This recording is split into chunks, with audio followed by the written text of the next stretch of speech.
All right, so when we look at where we're starting today, we're starting with the square root property, still in 1.5. Last class, we left off with zero factor property. So this is the second method of solving quadratic equations. So if we have u squared equal to d, then if I want to solve for u, in other words, to get the square off of u, I would take the square root of both sides. Whenever I take the square root of both sides, on the side that the square does not cancel, I will have plus or minus. That has to be involved. So let's see why that is the case.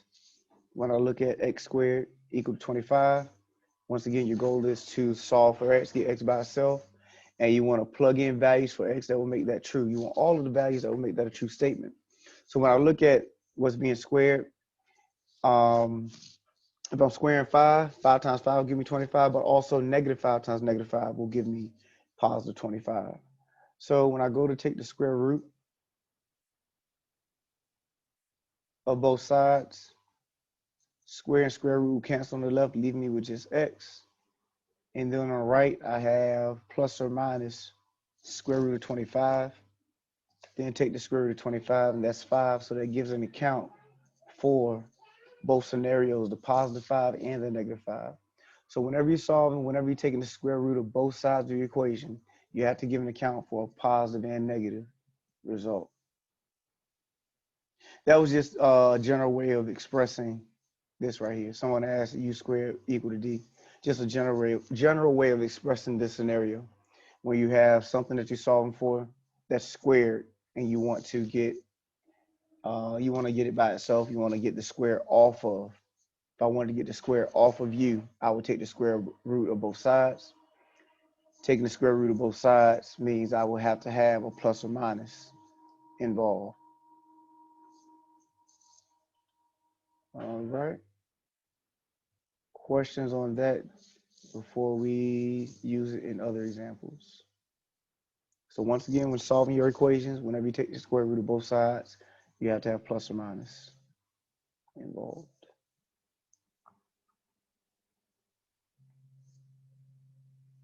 Does that work on imaginary numbers? Yep. And I believe I have a scenario that comes up that deals with that as well. So first one, 9x squared plus 25 equal to 0. First thing you want to do is isolate the part that's being squared. We'll do that. So we'll subtract 25 from both sides. Speaking of that, imaginary is going to happen in this case. So the 25s cancel on the left. That gives us 9x squared equal to negative 25. Divide by 9. 9's cancel. And that gives us x squared equal to negative 25 over 9. Now you want to get that square off of the x. So you take the square root of both sides. Square root and square cancels on the left where the x exists. Then on the right, you have plus or minus square root of negative 25 over 9. Because 9 was right here. Someone asked why 9? We need to get the 9 off of x squared. All right. And once you take the square root of both sides, you can simplify. That'll be plus or minus square root of negative 25, which is 5i, and square root of 9, which is 3. So we have 5i over 3.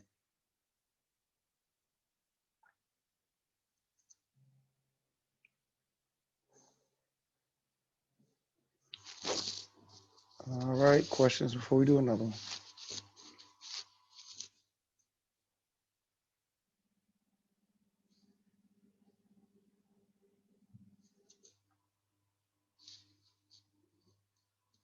All right. So the next one's down bottom. X minus 2 squared equal to 6. So we need access to x, and what's being squared is x minus 2, so that's already on one side by itself. So we can take the square root of both sides. Square and square root cancel, leaving you with just x minus 2 on the left.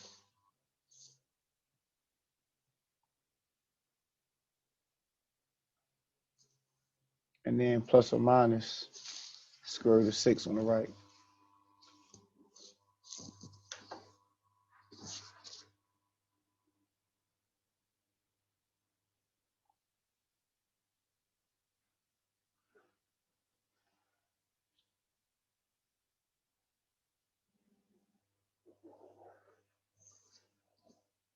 All right.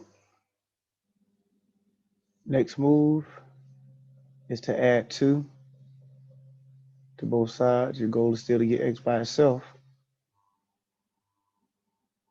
And your result is 2 plus or minus square root of 6. Now my math lab, what I have over here, is that my math lab, I don't believe have a plus or minus symbol. So you would have to write it out, 2 plus square root of 6 and 2 minus square root of 6. It does have. Oh, they do have it now? Yes. Okay, cool, thank you. I know at one point they didn't have it, so. Guess they're about time they upgrade.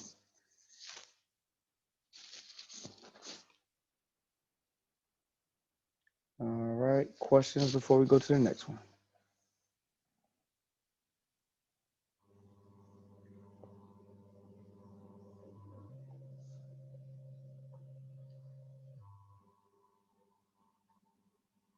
All right, so here we have x plus 4 squared equal to 81.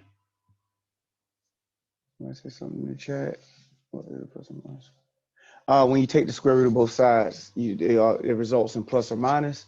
Plus or minus lets you know that you have 2 solutions. In this case, you would 2 plus square root of 6 and 2 minus square root of 6 are our 2 solutions. So that gives you 2 scenarios. Oh, hit the wrong button here. Within this plus or minus, it gives us 2 scenarios for our solution set. All right. So looking at the next one, we have x plus 4 squared equal to 81. So we want to get that square off of x plus 4. So we take the square root of both sides. So when that occurs, that yields the plus or minus.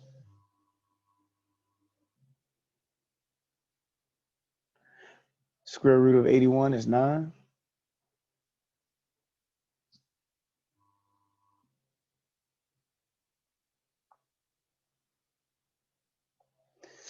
So now we have x plus 4 equal to plus or minus 9.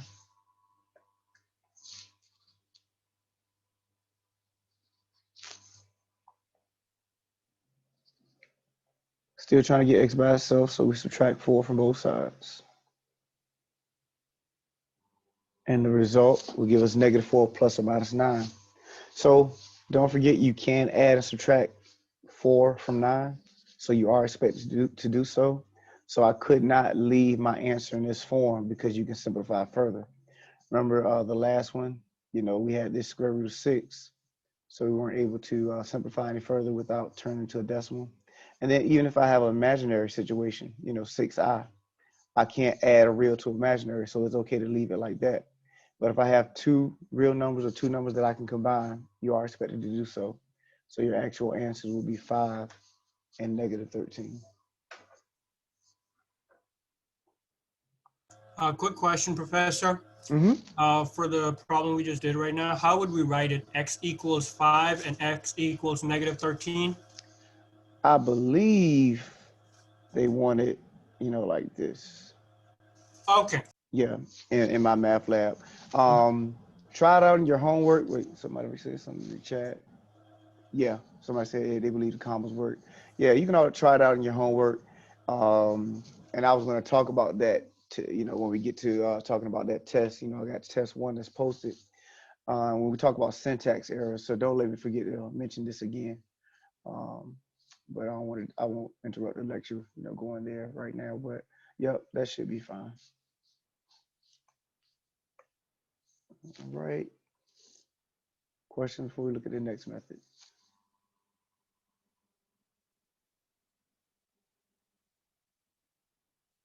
All right. So let's look at completing the square. Write out the step. Well, we'll look at the steps and then we'll do each step as we walk through a problem. So we want to solve ax squared plus bx plus c equal to 0, our general form of our quadratic equation. First one says if a is not equal to 1, then divide both sides by a. In other words, divide each term by a. So that's if a is not equal to 1. Step 2, we'll isolate c to one side of the equation.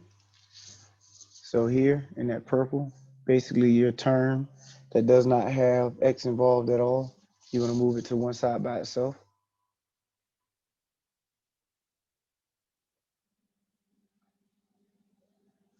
Third step, take half of b and square it.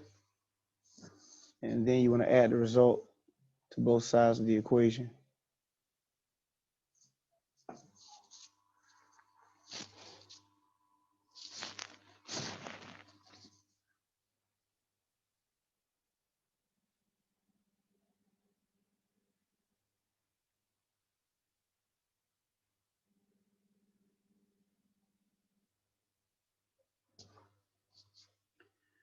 Step 4, we want to factor the perfect square trinomial and then simplify the other side.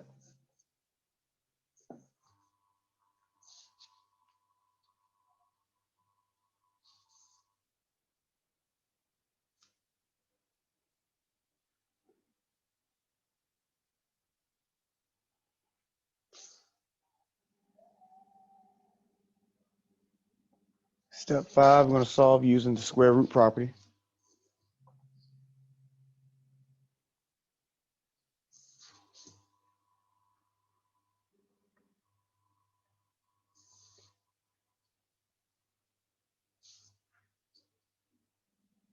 And then step 6 is check, if you choose to do so.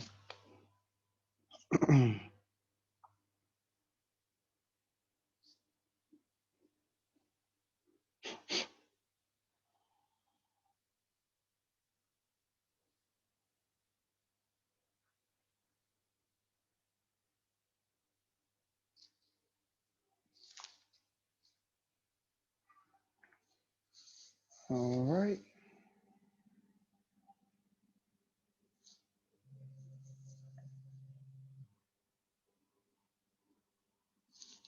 Try to give everybody a chance to write it out before we go into this next example.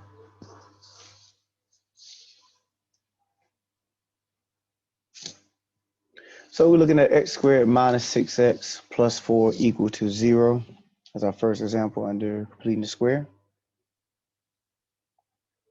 A is equal to 1, so we don't have to do the first step. Remember, the first step is implemented if A is not equal to 1. And so don't forget, if you see nothing, they assume you know there's a 1 there that's in front of x squared. So we will not do anything for step 1. Step 2 is we want to isolate the constant to one side of the equation. So our constant was 4. So I subtracted 4 from both sides. And it leaves me with the result of x squared minus 6x equal to negative 4.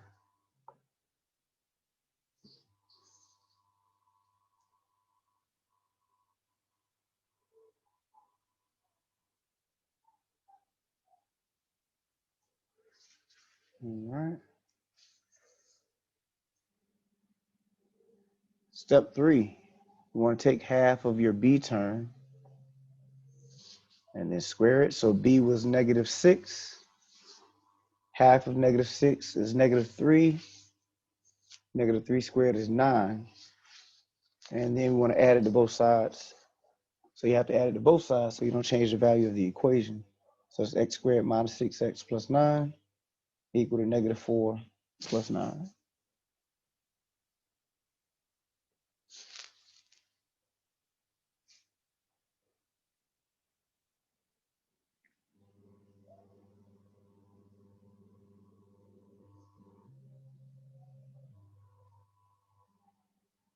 All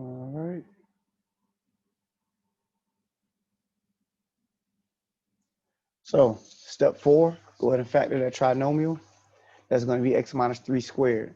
So the trick here is that whatever half your b term is, that's what's going to be right here with your x. So if you have any trouble with your factoring, you really don't even have to know how to factor. If whatever half your b term was is what's going to go right here. So that's why we have x minus 3 squared. And then negative 4 plus 9 will be 5. All right. 1/2 is a part of the problem, a part of the process. Somebody said, where did 1/2 come from? That's a part of the process. So you're always going to take 1/2 of whatever your b term is and then square it. So this is the process. All right. Once you've taken half of -6, which is -3, then square it, which is 9, you're going to add it to both sides of your equation.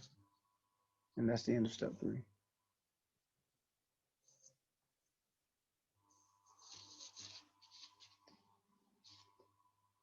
All right, questions on 3 or 4, step 3 or 4. And once again, half of your b term, whatever half of -6 is what went right here, is what will go right here.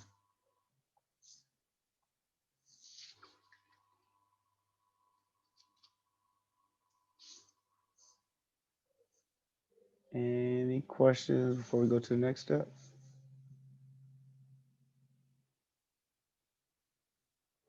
All right, so we have x minus 3 squared equal to 5. All right, somebody said something in the chat. How do you get 5? -4 plus 9. Right here. -4 plus 9. All right, so we're going to take the square root of x minus 3 squared. And if you take the square root of that side, you have to do the square root of the other side as well. Square root cancel, leaving you with just x minus 3. And yeah, plus or minus square root of 5 on the right.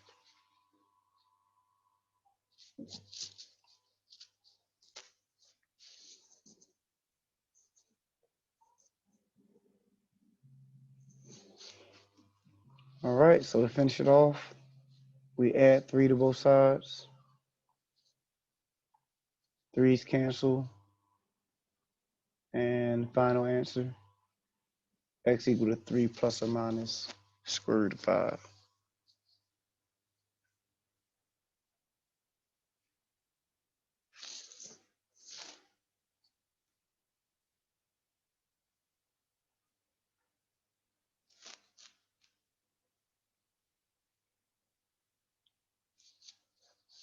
All right.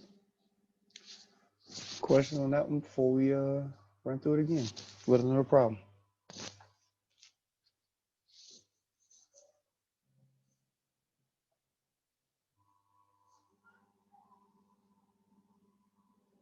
All right. So I said, so step 2.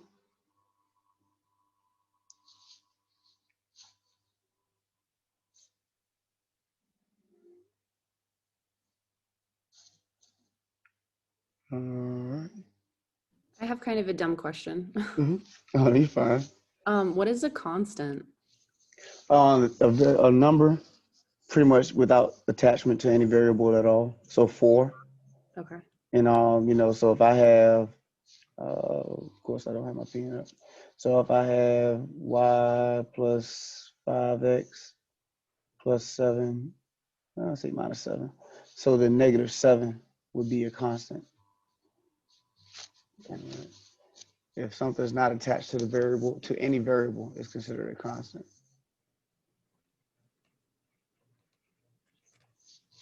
All right, somebody else said something in the chat. Note 2. Not sure what you meant by note 2 because I was right here. So somebody said go to note 2. So if this is not note 2, not sure what you mean. How often are we going to have to use this, the completing the square formula? Because this is really confusing. You Or know, do it's basically, we can choose which one we want to use? yeah, it's going to get to the point where they'll just say solve, and you will be able to choose whichever one you want to use. But I'm Mhm. pretty sure there will be some problems that's going to emphasize, you know, completing the square. You know, shouldn't be that many because, you know, it's all of this is in one section. So Okay. it's not like they can, you know, sit there and hone in on it without dominating the section because you got 4 different methods in this one section. So Mhm. I'm pretty sure it's going to be about maybe 2 or 3 of them that says, okay, use by completing the square. It may ask you certain questions that you would have only known if you went through the process of completing the square. But they shouldn't, like I said, it shouldn't dominate the section. And then on top of that, at some point, they're just going to say solve. If it just say solve, then you use whatever method you want. Okay.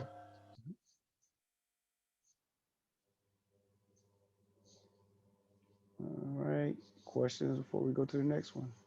Everybody good? I know I went up.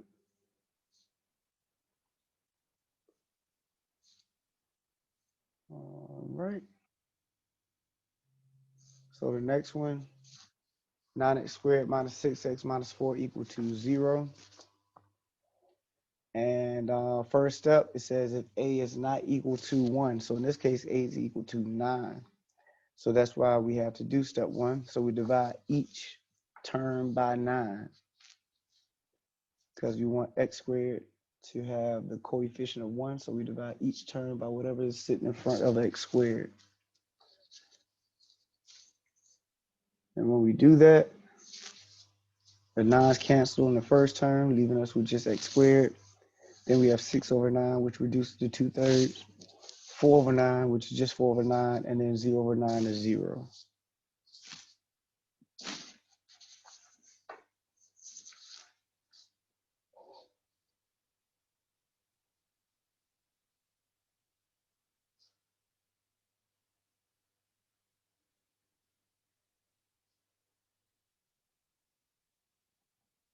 All right.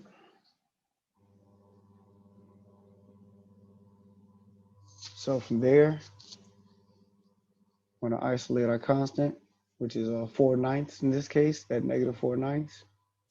Professor Tucker, Yes, sir. Eddie Coley. Mm-hmm. I got a question. Yes, When I sir. get to a problem like this, I multiply 9 by everything. Is it okay to do that? You multiply 9 by everything? Yeah, to clear out the fractions. I didn't want to deal with it. Oh, no, no, no. Well, no, in this case, you can't. Because if you multiply 9 by everything, then you take it back to your original equation. Okay. And we want to get this 9 off of x squared. All right. Yeah. Thank you. Yep, no problem. So, you know, that's a great question you just asked. So don't forget, we started off with no fractions. Then we divided each term by 9 in order to get this 9 off of x squared. And unfortunately, what that does is that it creates fractions. But we can't do anything to get rid of the fractions because of what we did initially actually is what created the fractions. So unfortunately, we have to hold on to them throughout the process. So when we add 4/9 to both sides, that will give us x squared minus 2/3 x equal to 4/9.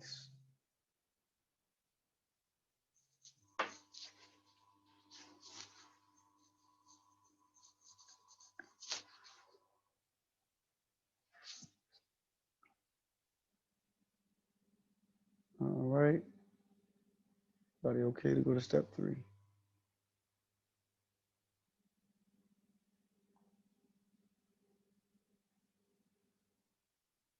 All right. So step Professor, 3, somebody say Professor, something? Mm-hmm. could you scroll up just a little bit? I'm at x squared minus 6x over 9 equals 4. Right here, right where you saw. Okay, okay. I guess you were heading towards step 3. Okay. Mhm. Okay, okay. All right. Are you Sorry. good? Yep. Okay, no, you're fine. No, you are fine. All right. So step 3 is to take half of whatever's sitting in front of x, that's your b term, and then square it. So if I were to erase the simplification, so you're doing half of one half of 2/3, negative 2/3, and then you're going to square it. So these 2's will cancel and leave you with just 1. So half of negative 2/3 is negative 1/3. And then when you square negative 1/3, that would be 1/9.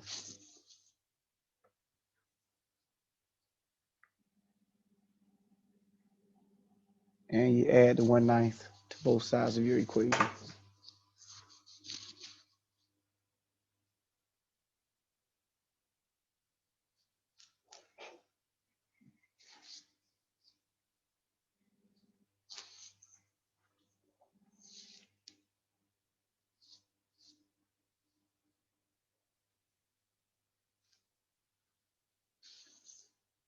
Oh, somebody in the chat.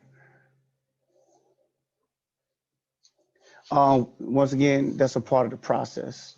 The 1/2 and the square, that's a part of the process.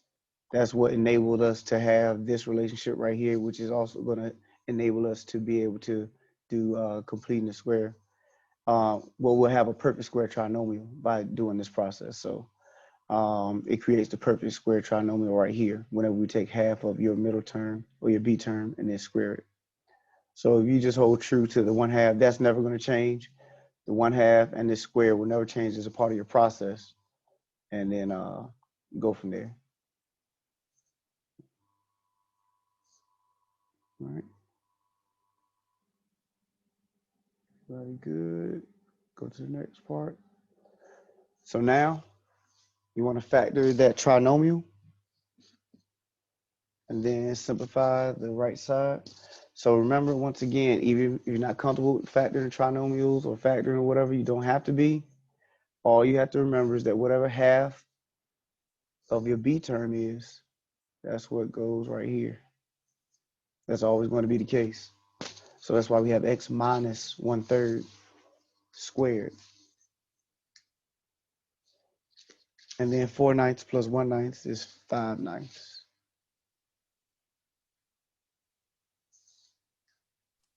Professor Tucker, Yes, sir. technique that I mentioned earlier, can you do it at 3? At 3, no. No? Because that will stop us. I didn't mean to erase that, but that will stop us from doing this. Okay. Yep.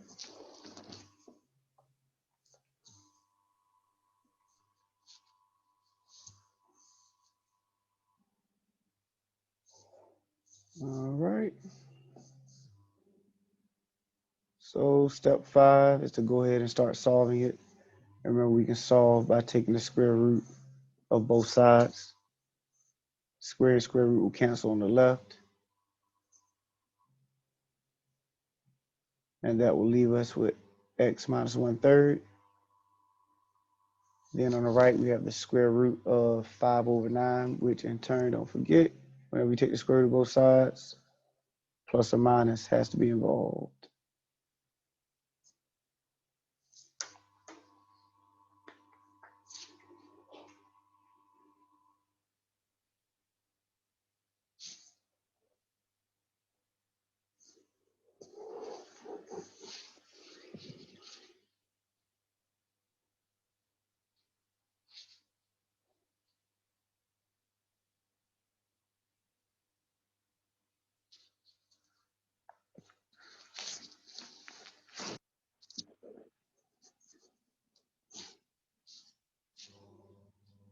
All right. So now we can simplify the square root of 5/9. We take the square root of 5 and then the square root of 9, which will be the square root of 5/3. And it's x minus 3 equal to plus or minus square root of 5/3.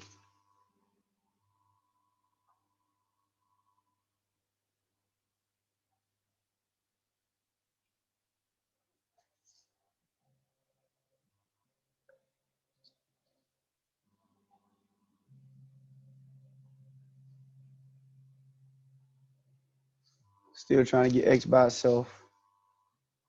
So we will add 1/3 to both sides.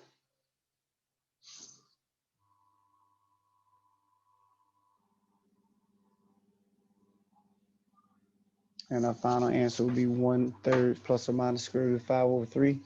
Or because all of it is real, we can do 1 plus or minus square root of 5 over 3, make it one solid expression. But remember, both if you had an imaginary part and a real part, you can't do that. They wanted to stay separate.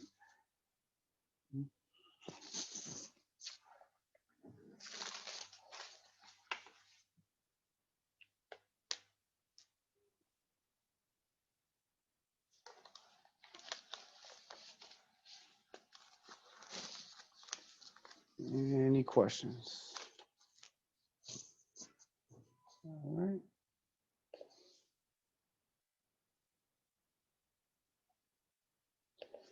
No, we didn't have to. Well, we simplified right here to turn that square root of 5 over 9 to the square root of 5 over 3, because that square root was over both parts.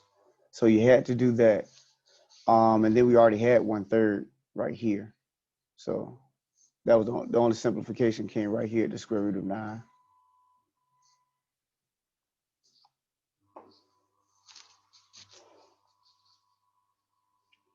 All right. Anything else?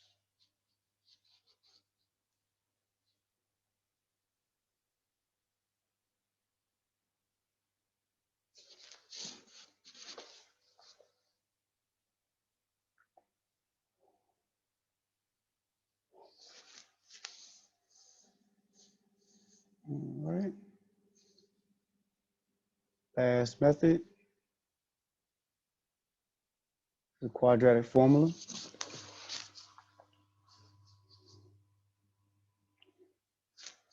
So we have x equal to negative b plus or minus square root of b squared minus 4ac over 2a, where ax squared plus bx plus c equal to 0 is applied. So in other words, you cannot pick out a, b, and c until you have one side set equal to 0.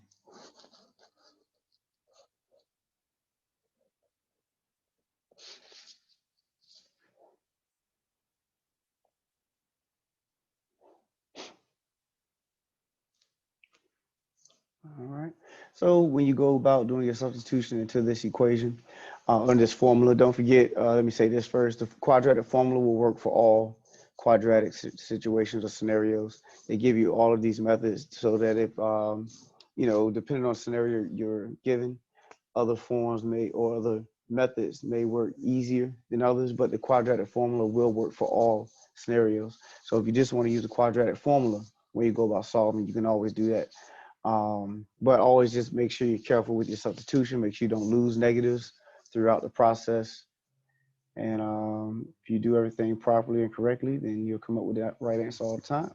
So first thing we notice in this first equation, first example, 8x squared plus 2x equal to 1, is that we don't have one side set equal to 0. And we need to take care of that. And we can do so by subtracting 1 from both sides.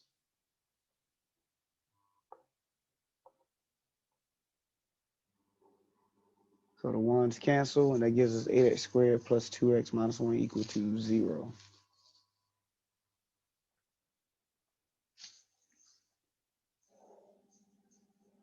Now that we have one side set equal to 0, we can pick out a, b, and c. A is in front of x squared, which is 8. B is in front of x, which is 2. C is our constant. It's our number that stands alone, and that would be negative 1.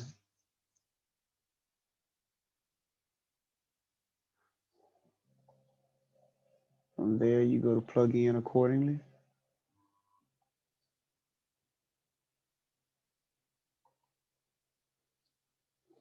So there's a minus sign in front of, or a negative sign in front of b. We're plugging in 2, so that's negative 2 plus or minus the square root of 2 squared minus 4 times 8 times a negative 1 over 2 times 8. Make sure you're substituting in accordingly, according to your letters and their respective numbers.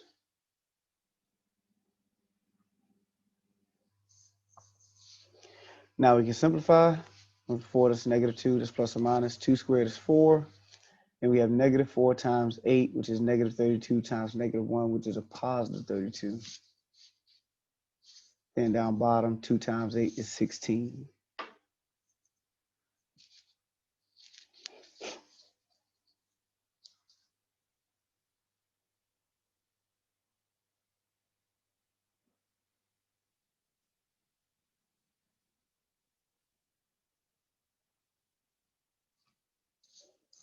All right. Still under the radical, 4 plus 32 is 36. So it gives us negative 2 plus or minus square root of 36 over 16.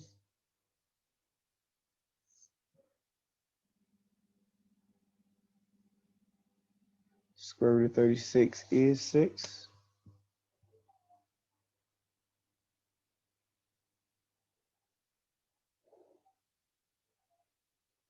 And just like we had before with the plus or minus, we have the scenario that we can add and subtract 2 and 6 from each other. So you are expected to do so.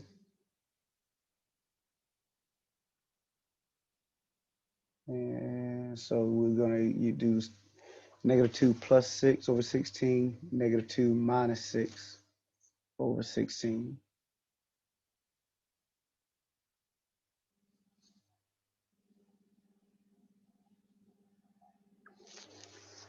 And the result will be 4 over 16, which will reduce to 1/4, and then negative 8 over 16, which will reduce to negative 1 over 2.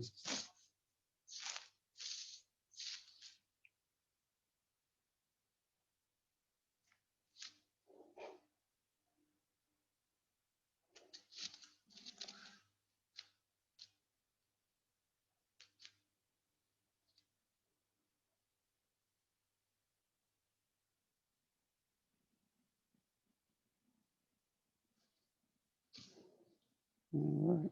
Any questions?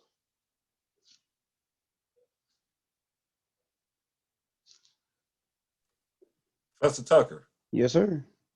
when you had equals negative 2 plus or minus 6 over 16, Mm-hmm. why don't you put 16 under 2 and 16 under 6, or reduce from that point? You could. You would just have a fraction. You see this way. The way I did it, I reduced or simplified the numerator first, and then considered the 16. Okay. Yeah, but if you do it that way, then what you're going to do is have negative 2 over 16 plus or minus 6 over 6. I mean, you're essentially going to do the same thing. Now, what you have to be careful of is that, in order for you to add or subtract fractions, you have to have common denominators. What you don't want to do is to reduce this and reduce this, and we would get negative 1 over 8. Yeah, that's what I was thinking about doing. Yeah. Well, when you reduce this next one, let's see, that'll be 2 over 8. Still get the same result. It's just that you work in a different way. Either way, you still should get the same result.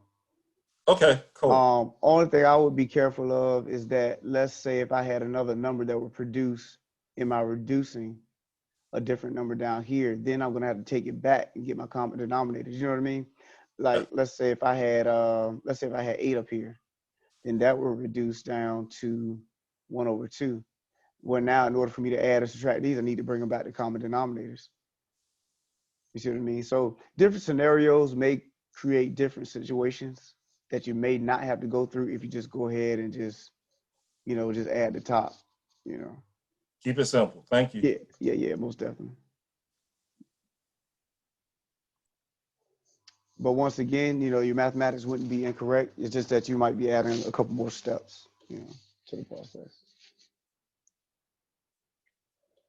All right, so let's do another one. We have 3x squared minus 2x plus 4 equal to 0. We already have one side set equal to 0, so we're good to go.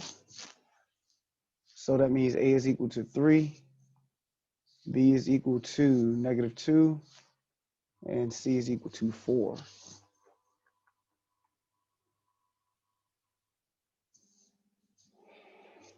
So be careful in your substitution just like any other time, but especially this time, a lot of people forget this negative is sitting out here when they have a negative that they're putting into the problem for B.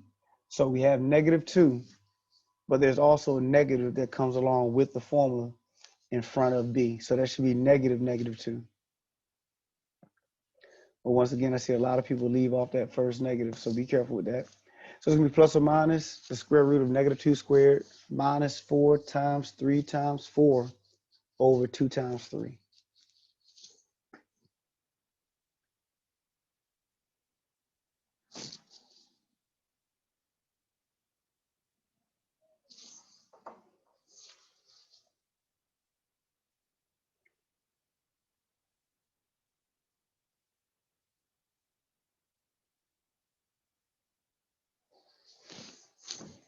All right.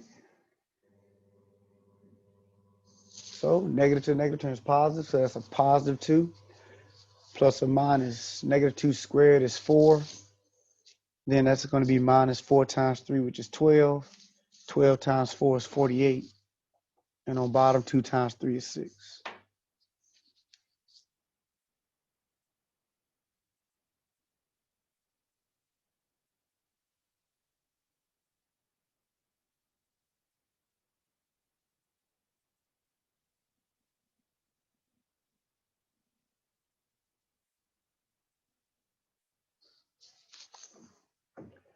All right, under my radical, we have 4 minus 48, which is negative 44.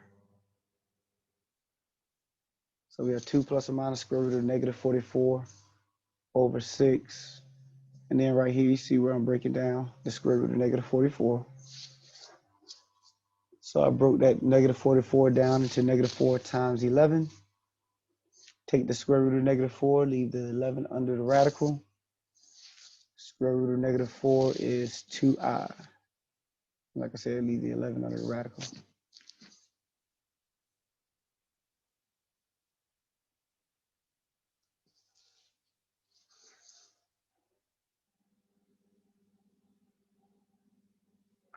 So that's 2 plus or minus 2i square root of 11 over 6.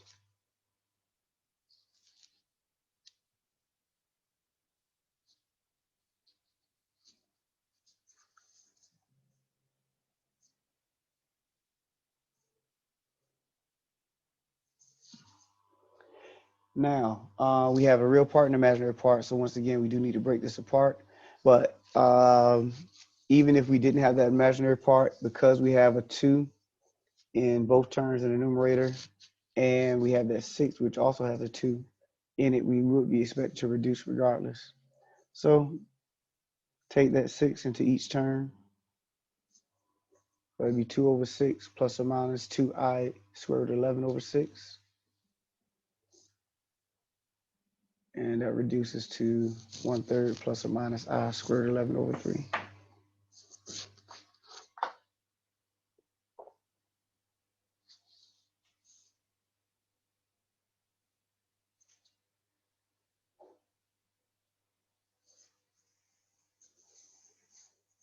All right, questions.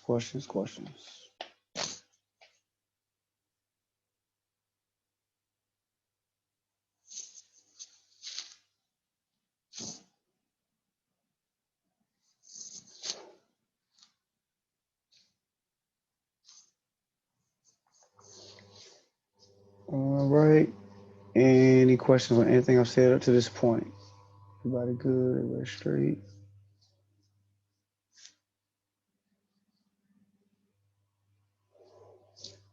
All right, so we have 2 more problems that we'll do, and then we'll call it a day.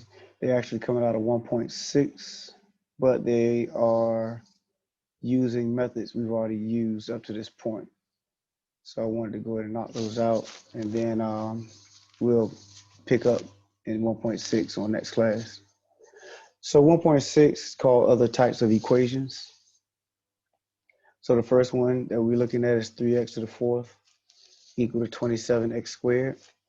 So we have 4 as our highest degree of our variable, or highest exponent on our variable. So it's letting us know we should get 4 solutions.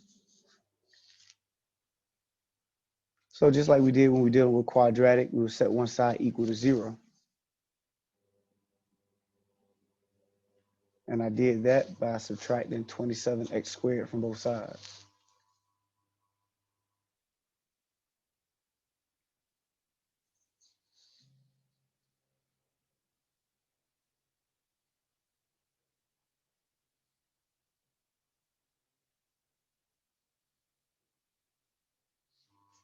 All right. So subtracting 27x squared from both sides gives us 3x to the fourth minus 27x squared equal to 0.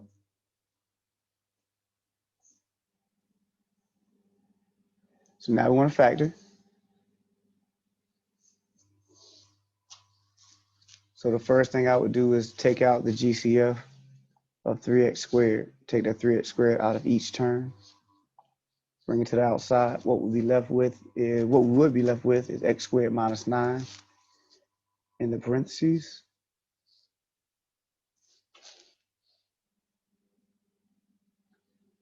And so when I look at x squared minus 9, that's the difference of squares. X squared minus y squared is going to be x plus y, x minus y. So once again, we're leaning on your factoring skills. So don't throw away factoring skills completely yet, right? So the x squared minus 9 breaks down to x plus 3, x minus 3. So we got somebody in the chat. All right, let me see. So that's the problem right there.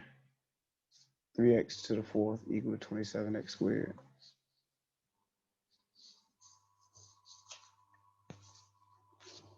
All right, so just doing a recap. First thing we did was we subtracted, we set one side equal to 0 by subtracting 27x squared from both sides. And then from there, we had to factor. So we pulled out 3x squared from each term. And then we recognized that x squared minus 9 is x squared minus 3 squared. Difference of squares, so that turns into x plus 3 times x minus 3.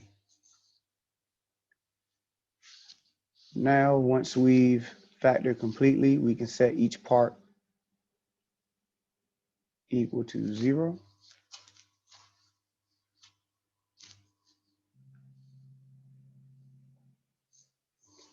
So that'll be 3x squared equal to 0, x plus 3 equal to 0, and x minus 3 equal to 0.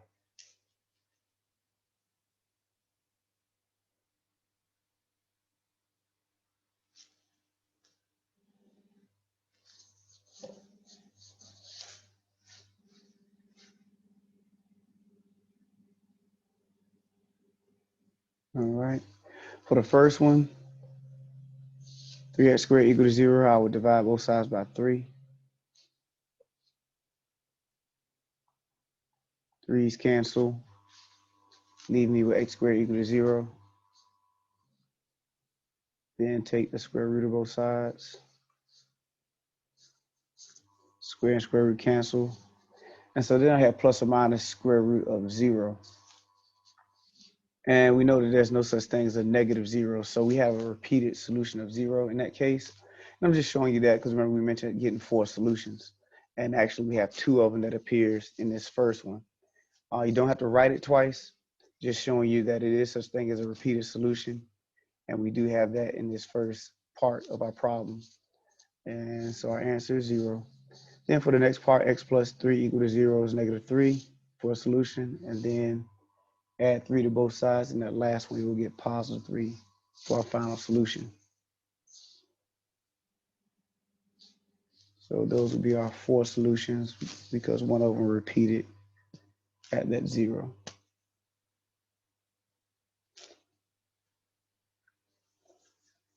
All right. Questions on that one before we do one more? That's similar to this. The process is the same. We want to show one side is set equal to 0. Then we factor completely. Once we factor completely, we set each part equal to 0 and then solve for x.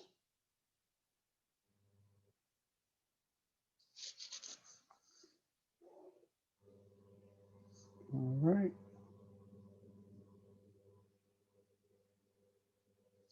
So last one for today, we have x cubed plus x squared equal to 4x plus 4. And as I mentioned before, the first thing we want to do is set one side equal to 0.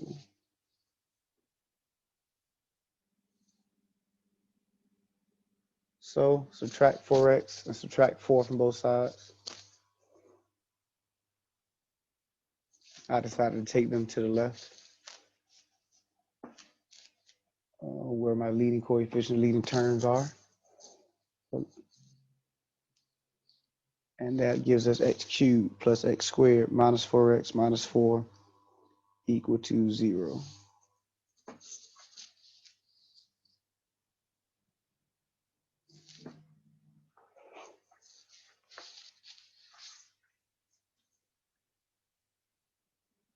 Questions? Any questions? Any questions?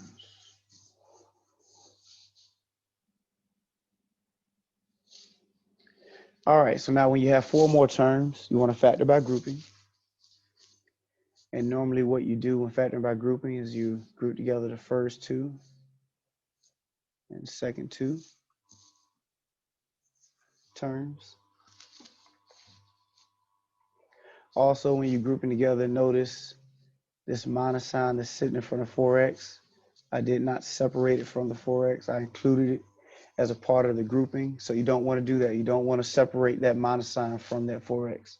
Whenever that minus sign is in front of 4x, that means that is considered negative 4x. All right. If you were to put the parentheses and separate it, then you're changing the value of the problem.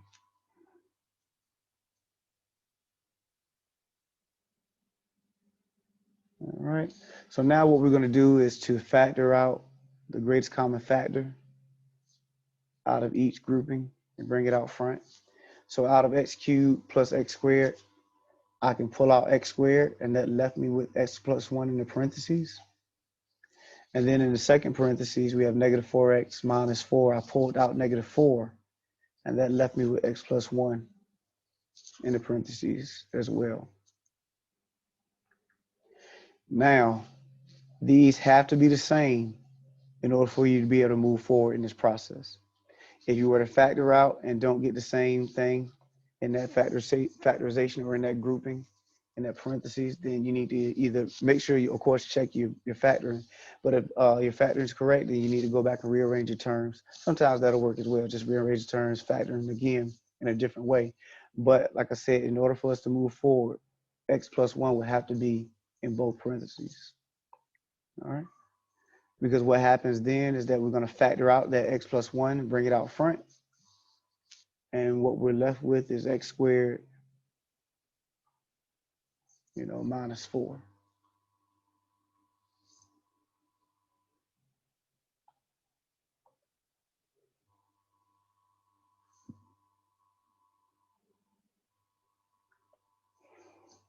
All right. And then we have a difference of squares again with x squared minus 4, which is x plus 2x minus 2. Just like we had x squared minus 9 was x plus 3x minus 3. We have a difference of squares there. And now we have our expression factored completely, x plus 1, x plus 2, and x minus 2. And now we can set each part equal to 0 and solve. And those will be our 3 solutions.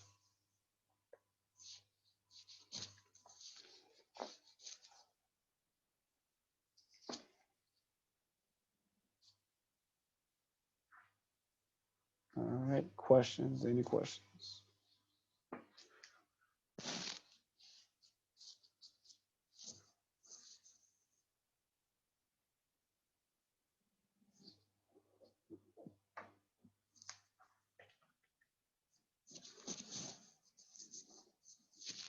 All right. Before I mention, closing out chapter 1, and then you guys go for the day. Any questions before we do so? Before we switch gears. All right. So, with that being said, this section, this chapter closes out in 1.7. So we're in 1.6 right now, and I told you that when we get closer to closing out a chapter, we're actually gonna put a due date out there for all of chapter 1's content, and then we'll do the same thing for chapter 2 and so on. Because with this class, with the majority of math classes, things build upon each other as you progress throughout the course. And so what we don't want to do is still be in chapter 1 while we're facing chapter 3 or something like that. So I'm looking at February 7th as our chapter 1 due date. You have a test that's already posted that you can do, at your leisure, but of course you want to get it done by February 7th. So that's always, whenever I put a due date out there, it's going to be 11:59. So that means, 11:59 before it turns over into February 8th. We want to make sure your stuff is done. If you're playing around during that time, like let's say you're doing work at 11:58 or 11:57, just know 11:59. If I'm not mistaken, it'll kick you out. If nothing else, if you were to save it and try to go back in, you wouldn't be able to go back in. So, that's the, date that we got out there. Let's say if things happen and have a class discussion and, we need to do something else with that date, then I'm open for discussions, legitimate conversations, not just say, hey, let's just get it, move it all the way till, next semester or something crazy. But, if you want to have a legitimate conversation about, a date or anything like that, always feel free to, talk to me about it and we can have a class conversation. But as of right now, due date for all chapter 1's content will be February 7th, and you'll see that date be reflected in my math lab shortly.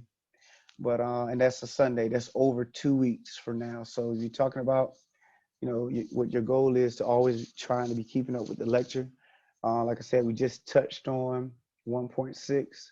So I'm saying, really, as far as homework is concerned, 1.3, 1.4 right now is where you should be, messing around with, because you want to try to keep up with the lecture. So I'm not asking you. It's not like you're supposed to be just starting 1.1 right now, under normal circumstances. So, if you have any issues, concerns, or comments, always feel free. If you don't want to, talk about them in front of class, shoot me that email. If we need to set up a Zoom session as an individual, then make sure you shoot me that email as well so we can do so and, help you out with this stuff. Anything you go over, like, Mr. Coley had a problem. We're about to talk about his in a second.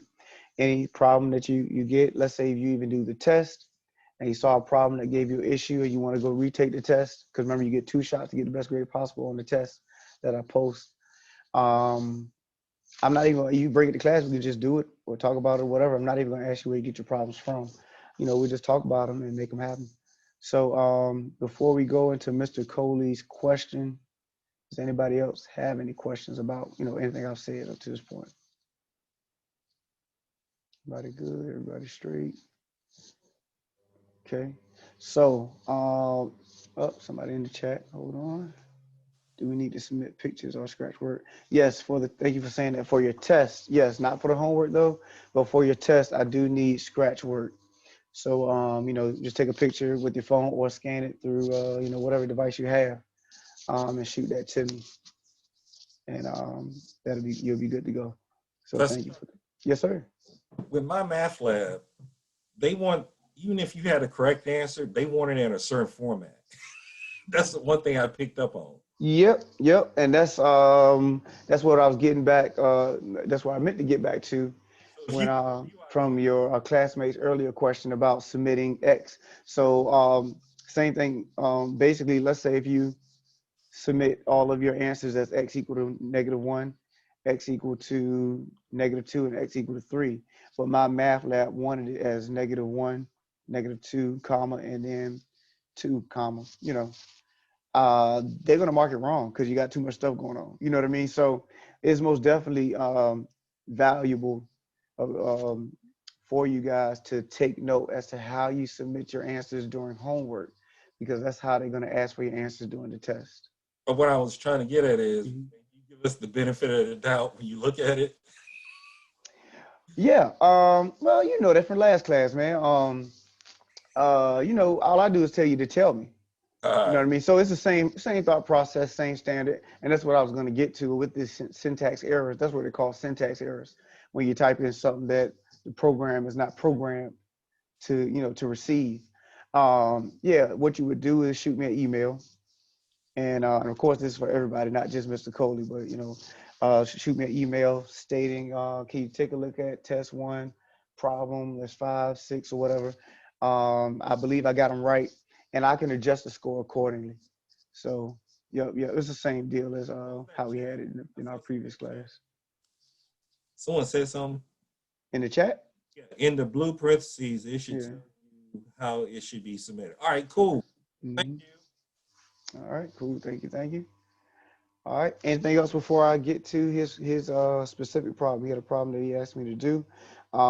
If you don't have any problems or any issues, you most definitely are dismissed. You know, have a great weekend, be safe. But if you want to stay back and look at his problem, feel free to stay back as well. But I will not be doing anything else new. Mr. Tucker, Yes. could you go back up to completing the square at the very beginning? Note 2 and note 4. I didn't finish. So right Perfect. here. Yes, sir. Mhm. Thank you very much. Not a problem.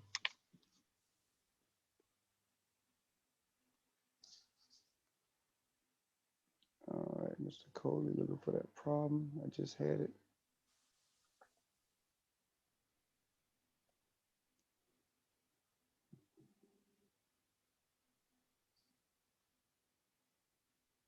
Excuse me, sir. Can you show me what number 1 is again? All right. So it started off like this. Okay, perfect. Thank you so much. Not a problem. Could you scroll down just a tiny bit? Thank you very much. Hmm.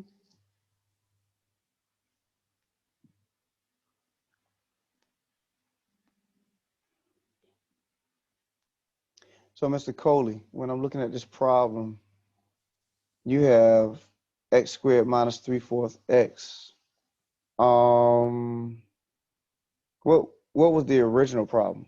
That's it. It's from the homework. It says solve x squared minus 3/4 x. But it didn't have a equal sign. Let's see. Hold on. Because it says solve.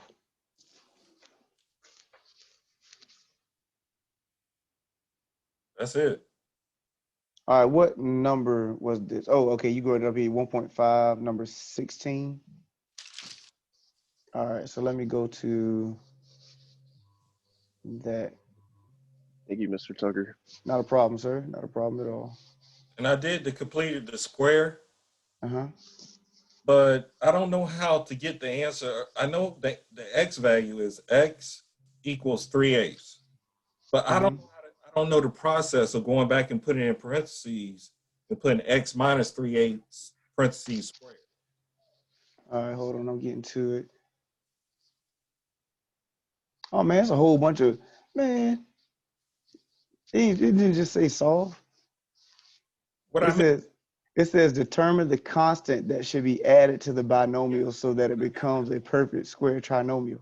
and I got that It- point. That's 9/6. That's 9/6. I already yeah, but I was talking about the original equation. I was like, what did the direction say? You said solve. I was like, no, because like I had stuff up in front of me. I'm like, just solve. Like that's okay. I got the 9. If you write the problem on your blackboard, Yeah, I'm going back to it. Like I said, I just needed clarity so I know exactly what I'm doing. see, and that's my math lab. You got a lot of stuff you got to pay attention to. Oh yeah. Oh yeah. All right, let me see. Matter of fact, let It's me do a review. All right, so we have x squared minus 3/4 x. Hold on, did I not share that screen? Yeah, I'm back on the screen. All right, x squared minus 3/4 x. And so, of course, and for those who are watching, this is talking about the completing the square process. So we would take half of negative 3/4 and square it. So half, oh, I didn't write that the way I normally do. Hold up.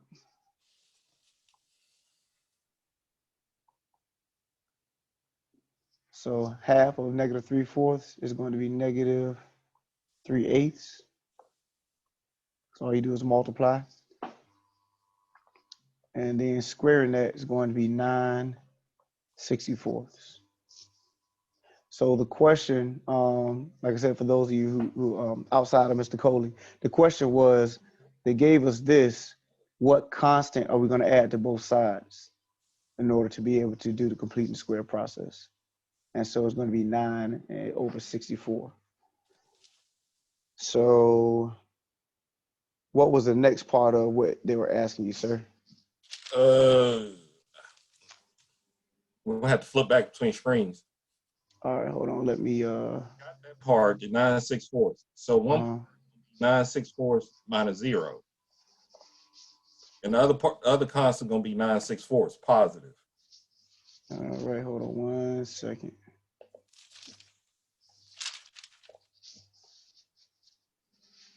Okay, write the trinomial. I'm just going back to my math lab notes and seeing what they want from me. So they tell us next to write the trinomial. So it's x squared minus 3/4 x. Plus 9/64 Right. equal 9/64. Now, why are you saying equal 9/64? Don't you have to put it on the other side? Well, they didn't give you the other side. Remember, all they gave you was this. But what you do to one side, you got to do to the other side. All right, let me ask you the question though. What's on the other side of this? And the other side of what? You see what I mean? They didn't give you a whole equation. In order for them to give you a whole equation, it has to be equal to something. You know, I'm just writing 7 over here. So this is the other side of your equation. But if you don't have an equal to sign, there's no other side. So this is just them taking you through the process really of one side of the equation. You see what I mean? Like there's no equal sign over here, so there's no other side of our equation. Okay. So all they're doing is saying, first of all, they ask you, what is the constant that you would add to this for completing the square? That's where this 1/2, of negative 3/4 squared comes into play, and that's 9/64. So you're right on that. Then the next thing they ask you, well, what is the trinomial? This is the trinomial right here. And I got that part. Now somebody said something in the chat. That's what I did next. So if there isn't an equal sign, should we assume there is? Nope, you can never do that. You can never assume that there's an equal sign, and you cannot solve anything that does not have an equal sign. So that's why when he gave me this, because he sent me a picture of this, when he gave me a picture of this in his handwriting, but then he told me to solve, I said that's impossible because there's nothing to solve here. All you have is an expression. In order to solve, you have to have an equal sign or inequality. Remember, we talked about inequality symbols and stuff. And then, or have we done that in this class? Anyway, you need a symbol. And then you need something else on the other side of the equation in order to be able to solve. So if you don't have any of that and it says solve, then somewhere somebody's missing something. So I cannot solve this right here in its current state. There's nothing to solve. All right. And what I did next, Professor, I took 64, multiplied it to x squared, negative 64, I multiplied it to 3/4 x, 64, I multiplied it to 9. Yep, can't do that here because that's what you would do if you had an equation and you had something else over here, because you would multiply both sides, or you could multiply both sides by 64. And multiplying 64 over here is offset by multiplying 64 over here. But once I did wrong, and let me take notes on this one. Yeah, so but most definitely, let me go back. If there is no equal sign and nothing else on the right side of the equal sign, this 64 is not being offset. So now you're actually changing the value of the equation of your expression. And the answer I got was 64x squared minus 48x plus 9.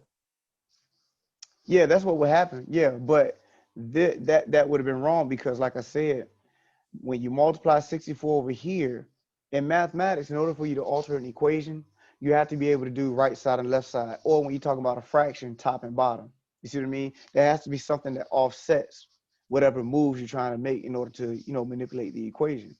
If there is no other side of your equation, then you're not manipulating the equation in such a way that you're not affecting it. Now you're going to change the value of this because there's no equal sign over here to offset the multiplication of 64. That thing of an equal sign screwed me up. Yeah. Because you're so used to solving with an equation and all that. Yeah. And don't forget though, that mix up was not on them because they never told you to solve. You see what I mean? And so it's always going to be in these key words. And like, if you were to take them to court, they can be like, well, I never told you to solve. I told you, you know what I mean? That was so you decided to start doing because that's what you were used to doing when you saw something that was resembling. I was reacting. But you didn't react to the equal sign. So let me see what other. So they said write the trinomial. After you get done with this problem, can you scroll back up to it so I can write everything down? Because I've been looking at my messed up notes. Yeah. So I'm just gonna see what else they ask of you guys out of this problem. And I'm gonna plus 5 by 36. Okay.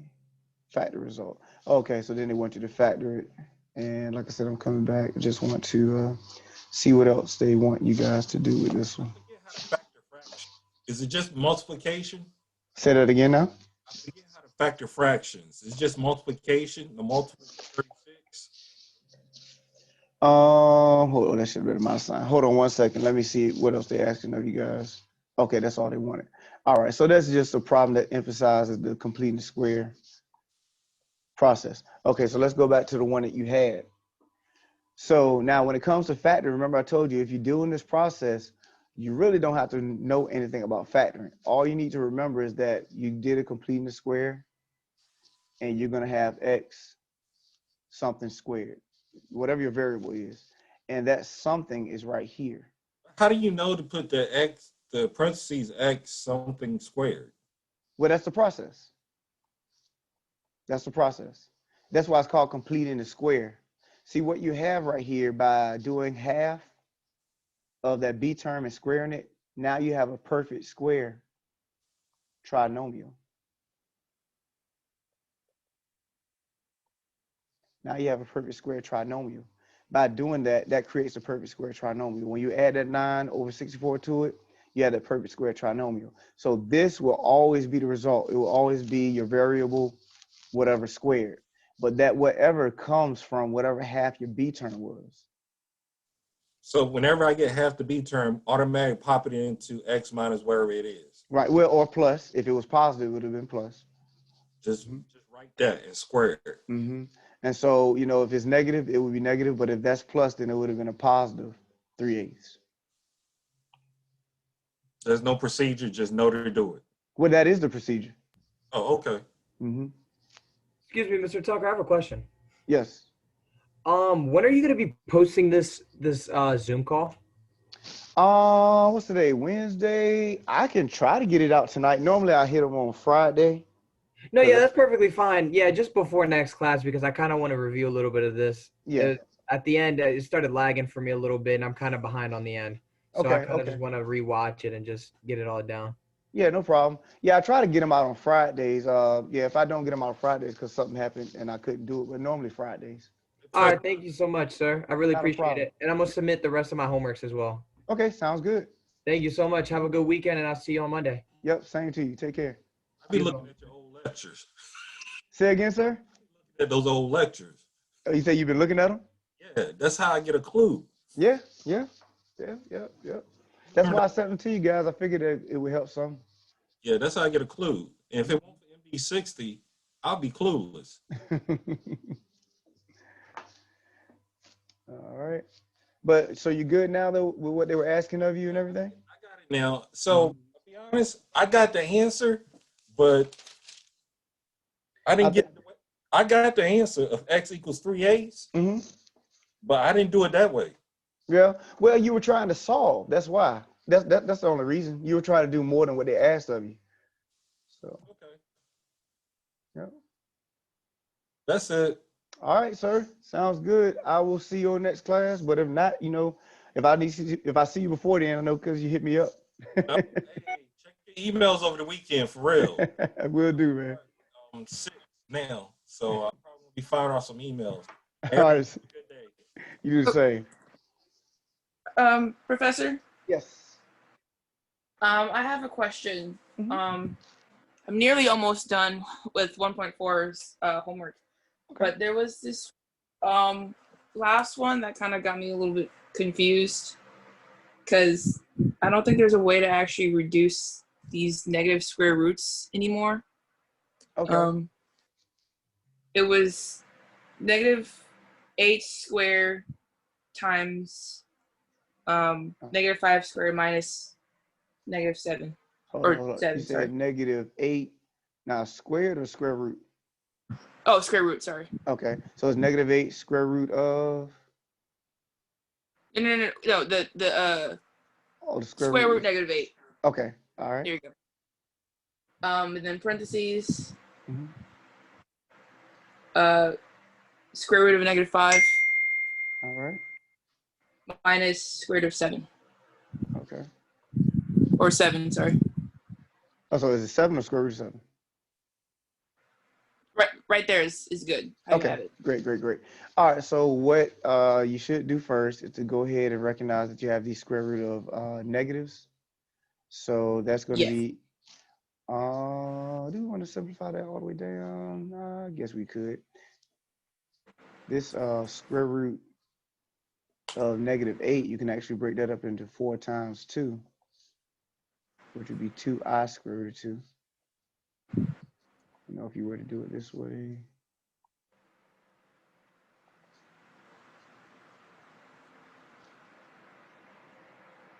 And this one would just be I square root of 5. Oh, okay. So rewriting it.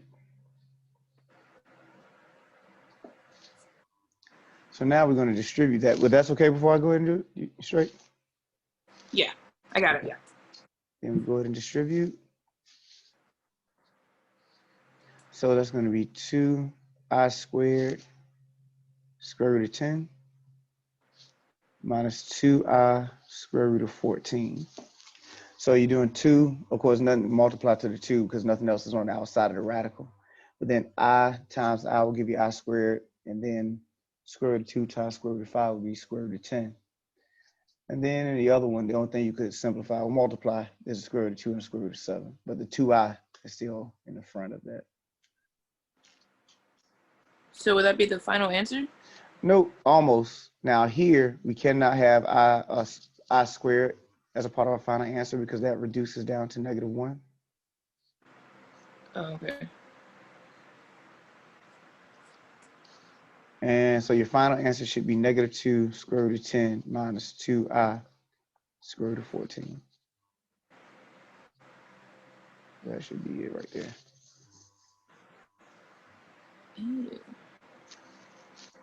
Okay. I was so confused. I was like, I don't think this can go down any further. What am I supposed to do? But you're good now, though, right? Yes, because at first I was just gonna just straight up like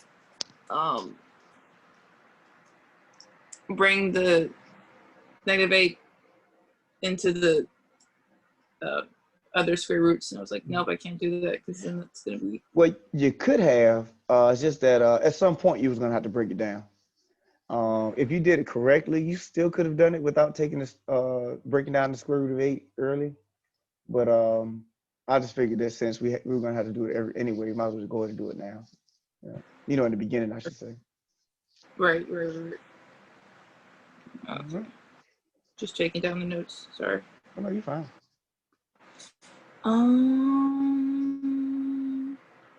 Let's see. I'm trying to figure out.